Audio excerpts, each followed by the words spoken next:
Welcome to Doodle Dragon. I'm glad you're here with me today as I show you how I made this cute little bunny doodle and then turned it into an Easter card for my youngest daughter. The little chick Easter card that I made for my older daughter has joined us for this adventure. First, I quickly sketched a round shape of the head, followed by some ears that swoop up and away from the middle of his head just a little bit. I used the first ear as a reference and marked off the position I wanted to put the second ear. I tried to make the two ears symmetrical, but they of course are not exactly perfect. I gave this little bunny a rounded shoulder and arm pulling down that's going to be draping over the edge of the basket. With a little bit of adjustment and some rounded armpit, this little bunny is ready for his basket. The downward curve in the front of the basket and the upward curve in the back give the illusion that the basket has a space in the middle and that the front is forward. Because I wanted this little bunny peeking out from the front of the basket, I put the handle behind him with just some quick pencil sketches and just a little bit more fixing up. With the general shape established, I am ready to start outlining my bunny so that the picture is really going to pop. I tried to keep my lines smooth and curvy as I created the ears and the top and sides of his head. Big round eyes are going to look up at my daughter with their dew points to give it more life, and I spaced them a little further apart, which I think gives him that little baby bunny look. Then I went back and added the nose and the mouth, and he's got a sweet little expression. After adjusting the outline of his head just a little bit, I go down with those rounded shoulders and super round little paws. And the last detail I want to add to the bunny is his little pink spots in his ears. And so I make those both, trying to make them really round, and the bunny is ready. I'm so glad that I sketched that handle of the basket because I don't think I could have gotten smooth, even lines if I hadn't done that. But this way it looks like the bunny is in a basket that's pretty straight instead of super crooked. And I just think his little face looks adorable as he's really starting to come together.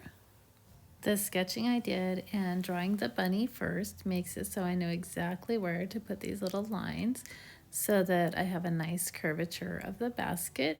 Just a couple lines add definition to this bunny's paws. And I find it sure was easier making the bunny first and the basket around the bunny than it would have been to try and squeeze paws in between lines on the basket.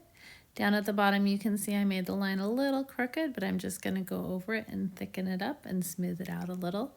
This was a good time to take a little of the point off the top of the ear with the same method. And then I go back and erase all of those lines that I used to position my doodle. I add an egg beside the basket, narrower at the top and wider at the bottom. And then I decide to add a whimsical flower, just leaning over towards that bunny so the petals are all facing away from the bunny. And then I add a couple of leaves on that. I go back and use that permanent marker to draw a nice thick line for both the egg and the flower. Even though I sketched the position of the flower, I didn't draw the petals exactly on top of the other petals I had first drawn, just because I happened to be using a smooth line and it seemed to work out, so I just went with it. I added one extra petal at the end, and of course then the stem and the leaves, and I felt after that that it was ready for color. I erased the last of my pencil lines, and then I started to make big bold outlines for the clouds using the blue marker. I used a light pink colored marker to fill in the pink parts of both ears, and then also the egg and the petals of the flower.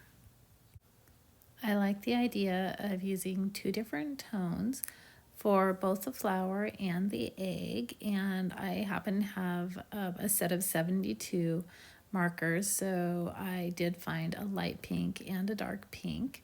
So you can see that I added the center of the flower and then some little polka dots on my egg with a darker pink. But if you don't have as many markers, you could always do two different colors. You don't have to have two shades of pink. You can make your egg any way you like. You can have your flower any color you like.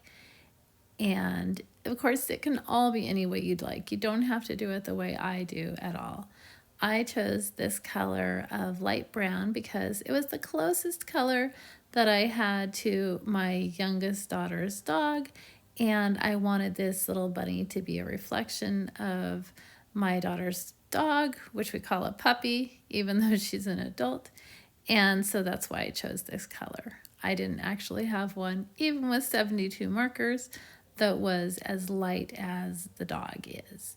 So then I just chose a nice contrasting brown to fill in the basket on the inside and make the base for the handle. With a darker color of brown, I added some details like some weave on the handle and a little trim around the top of the basket, both on the inside of the back and on the outside of the front.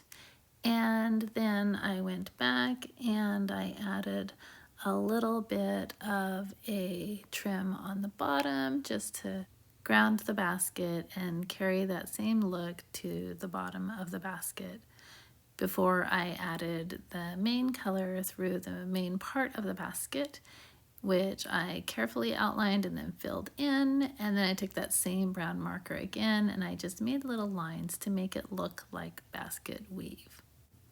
I used a dark green to outline the grass in a similar method to the way I use the black to outline the shapes of the other things, and I went back and thickened it up a little just because I wanted to have a very clear definition between where the light green was for the grass and where the sky begins with the light blue, which I will add shortly. I decided that I wanted one more cloud up in the sky, kind of hiding across the corner, to just add some balance to the picture before I started to color it in. I left the clouds white and made the sky a light blue using little circular motions as I colored it in. And then after that, I colored in the grass using kind of an up and down motion so that that would have the little markings that show would be in the shape of grass. And then I went back and forth a few times and over some layers to make it look a little bit more filled in, but I did leave a little teeny bit of white specks here and there.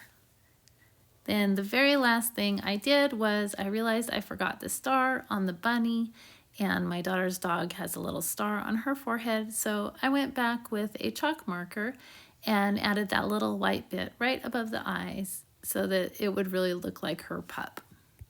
That is how I went from this little sketch to a cute little doodle of a bunny in a basket and to a completed card ready to mail to my daughter. I'd love to hear the ideas of things that you work on for your art or things you'd like to see me draw down in the comments. Also, like and subscribe to support the channel. And I hope that you have fun doing art, watching art, sharing art with people you care about. Until next time, take care.